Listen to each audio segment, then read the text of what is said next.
sister I carried for years. She got killed by my best friend of 10 years. የዓለም ቆነጃጅቶችን ያስለቀሰው ልብ ሰባሪው የሚስ ወርልድ ኢትዮጵያ የሩት ይርጋለም ንግግር። I'm sorry. ወርቅ በእሳት ይፈተናል. Before coming here, my sister got a call. She was told that they wanted to surprise me. And she have a design called Lulusu Clothing Brand. The earring that I'm wearing is one of her piece. My sister that day, she wanted to surprise me and make me happy. She left the house, but she never came back. ጤና ይስጥልን የምንወዳችሁ በዓለም አቀፍ የውበት መድረክ ላይ ሀገሯን ኢትዮጵያን በኩራት ወክላ ስሟን በማስጠራት ላይ የምትገኘው ሞዴል ሩት ይርጋለም በቪየትናም በተካሄደው ሚስ ወርልድ ዝግጅት ላይ የተናገረችው ንግግር መላውን ዓለም አስነብቷል።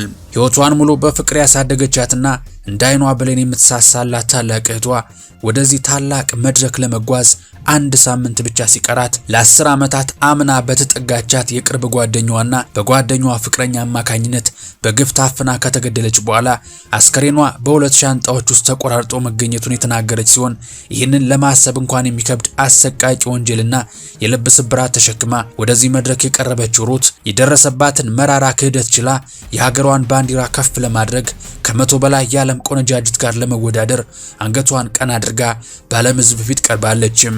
በዚህ በዛሬው የመድረክ ንግግሯ ከሷ አልፎ ታዳሚውን በእንባ ያራጨውን የወንዛችን ልጅ ታሪክ በሰፊው ዘኗል ታደምጡታላችሁ። እናንተ ብቻ የምንወዳችሁ እንደተለመደው ላይክና ሰብስክራይብ የሚሉ ነጭና ቀይ ቀለሞችን መታ እያደረጋችሁ አብራችሁኝ ጥቂት ስለቁም።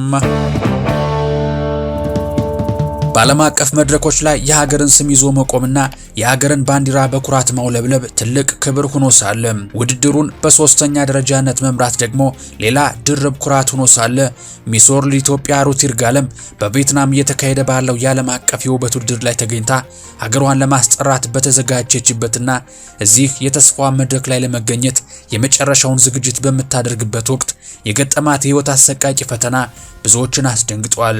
ሩት ይርጋለም ወደ ቪየትናም ለመጓዝና ውድድሯን ለማድረግ አንድ ሳምንት ብቻ ሲቀራት ጆሮን ጭው የሚያደርግና አምነው ሊቀበሉት የሚቸግር አሰቃቂ ዜና ሰማችም። በህይወቷ ውስጥ እጅግ የምትወዳት ልክ እንደ ህፃን ልጅ ተንከባክባ ያሳደገቻትና በህይወት ፈተናዎች ሁሉ አብራት የነበረችው ታላቅ እህቷ ዲዛይነር ቅዱሳን ይርጋለም በድንገት ተሰወረችም። ምን ነው ቢሉ ዛሬ ባለም መድረክ ላይ ቆማ ስሟን የምታስጠራትን እህቷን በአንዳች ልዩ ሰርፕራይዝ ድንገት የፈንጠዝያ ለማድረግ አስባ የቅዱሳን መሰወርም ከጀርባው አሰቃቂ የሆነ የወንጀል ሴራ ተሸሽጎበት ነበረም። ሩት ለ10 ዓመታት ያህል የቅርብ ጓደኛዋ የነበረችው ቅድስት ሙሉቀን የተባለች ግለሰብ ከፍቅረኛዋ ደሳለኝና ሌሎች አጋሮቿ ጋር በመሆን ነበር የሩትን እህት ቅዱሳንን ያገቷት። ቅድስት ከህይወታቸው ርቃ ከአንድ ዓመት በላይ ከቆየች በኋላ ድንገት ለቅዱሳን ስልክ በመደወል ቤት ተከራይቻለሁና ቤቴን መተሽይልኝ፣ በተጨማሪም ለስራሽ የሚጠቅምሽን ሰው አገናኝሻለሁ፣ ለታናሽ እህትሽ ለሩትም የሚሆን ሰርፕራይዝ አለኝ በማለት ቅዱሳንን አሳመነቻት። ቅዱሳንም የእህቷን ወዳጅ አብሮ አደጋቸውን አምና ወደ ሜክሲኮ አመራች። ነገር ግን ያ ጉዞ ወደ ሞት ወጥመድ የሚወስዳት የመቃብር ጉዞ ነበረም።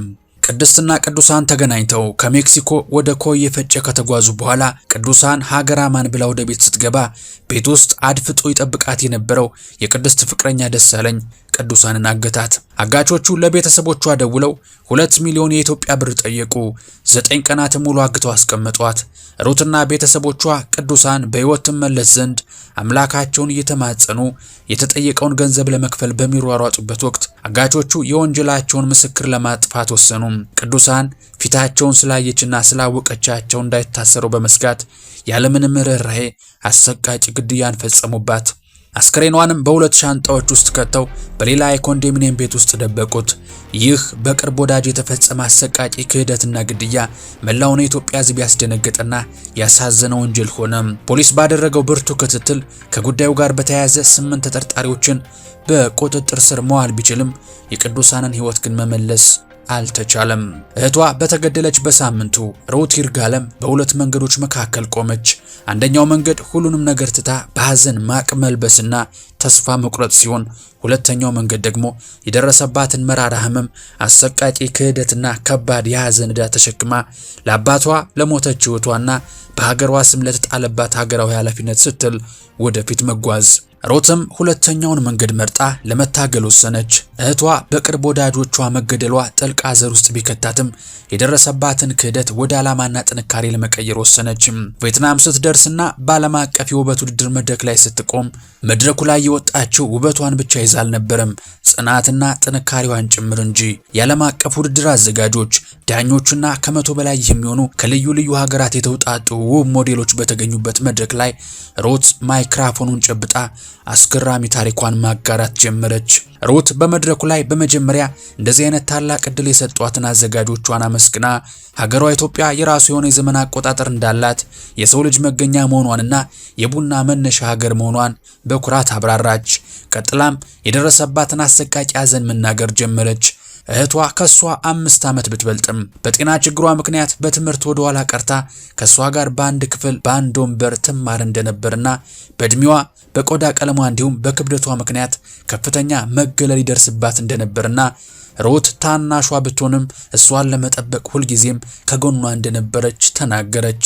በመቀጠልም ሚስ ወርልድ ኢትዮጵያ ለመሆን ብዙ ውጣ ውረዶችን አልፋ በመጨረሻ የተመኘችውን አሳክታ ወደ ቪየትናም ከመምጣቷ ከጥቂት ቀናት ቀደም ብሎ ለዚህ ታላቅ መድረክ ስትዘጋጅ እህቷ ከቤት ወጥታ እንዳልተመለሰች በቅርብ ጓደኛዋና በጓደኛዋ ፍቅረኛ ታግታ ቤተሰቦቻቸውን ገንዘብ እንደጠየቁ ማብራራች።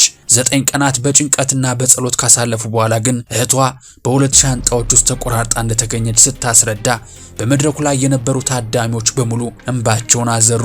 ኢትዮጵያን ወክላ በመድረኩ የቆመችው ሞዴል ሩትም ማይኩን መጨበጥ አቅቷት እጇ ሲንቀጠቀጥ አይኖቿ በእንባ ሲሞሉና አንደበቷም ሲከዳት ተስተዋለም።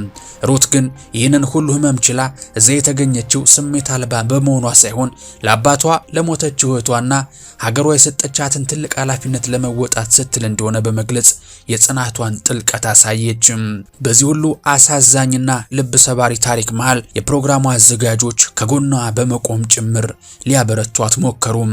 የሩት ንግግር እንደተጠናቀቀም በቦታው የነበሩት ቆነጃጅቶችና የፕሮግራሙ አዘጋጆች በሙሉ ከመቀመጫቸው ተነስተው በእንባ ታጥበው በታላቅ ጭብጨባ የሩትን ብርታትና ጥንካሬ አደነቁ።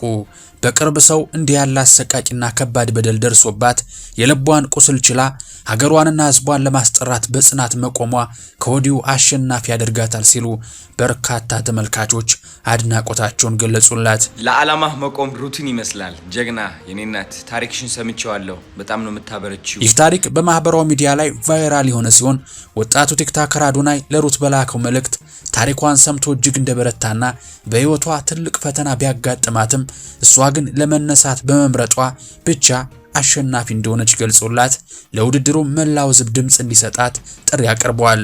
እንደ ሀገር በዓለም መድረክ የምንደምቅባቸውና ስማችንን በመልካም የምናስጠራባቸው አጋጣሚዎች እየተመናመኑ ባሉበት በዚህ ወቅት በአትሌቲክስ መድረክ እንኳን በመጨረሻው ኦሎምፒክ በአንዲት የወርቅ ሜዳሊያ ብቻ ማጠናቀቃችን የሚታወስ ቢሆንም እንደ ሚስ ወርልድ ያሉ ትላልቅ መድረኮችን ተጠቅሞ ሀገርን ማስጠራት ትልቅ ሀገራዊ ኃላፊነት ነው። ሩት ይርጋለምም ይህንን በመረዳት የገጠማትን አሰቃቂ ቤተሰብ ሐዘንና የልብ ስብራት ተሸክማ ሀገሯን ለማስጠራት በጽናት ቆማለች። በተጨማሪም በርካቶች በሰጡት አስተያየት የሩት እህት ግድያ በሀገራችን ያለውን የፍትህ ማነስና የህግ መጓደል በግልጽ ለዓለም ህዝብ ያሳያል ሲሉ የህግ ስርዓቱን ተችተዋል።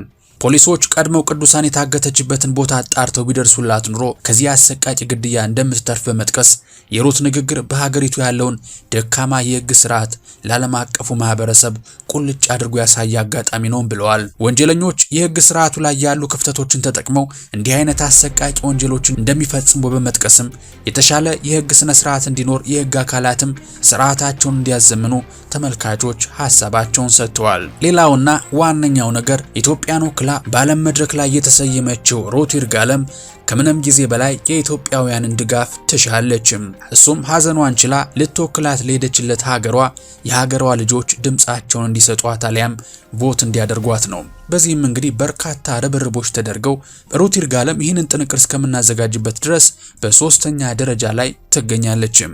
የምንወዳችሁ ለአሁን ያዝንላችሁ ጥንቅር ይህን ይመስል ነበረ።